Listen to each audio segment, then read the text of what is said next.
আসসালামু আলাইকুম viewers. Thumbnail দেখেই বুঝতে পারতেছেন কি নিয়ে কথা বলবো। আজকের টপিকস কয়েল পাখির বাচ্চা ইনকিউবেটরে দেওয়ার দিন থেকে কত দিনে ফোটে এবং ইনকিউবেটরের আর্দ্রতা এবং তাপমাত্রা কত রাখতে হয়। মূলত কয়েল পাখির ডিম ইনকিউবেটরে দেওয়ার পরে 16 থেকে 17 দিনে ফোটে।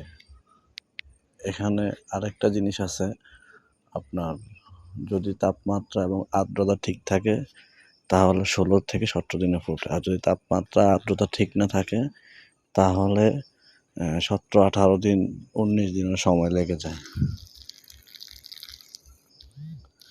যারা আমার চ্যানেলটি সাবস্ক্রাইব করেন নাই, ভিডিওটি ভালো লাগলে সাবস্ক্রাইব করবেন। এবং কোয়েল পাখির বাচ্চা আপনার অটো ইনকিউবেটর থাকলে 14 দিনের দিন হ্যাচিংয়ে নামিয়ে দিবেন।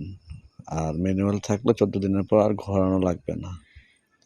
এবং প্রথম 1 দিন থেকে 14 দিন পর্যন্ত 14-15 দিন পর্যন্ত আপনার আর্দ্রতা 55 থেকে 65 পর্যন্ত রাখবেন। এবং হ্যাচিংয়ের সময় 15 দিন থেকে 17 দিন পর্যন্ত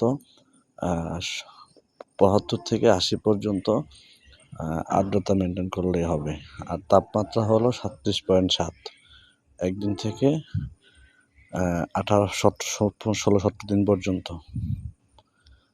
এটা হলো কয়েল পাখির বাচ্চা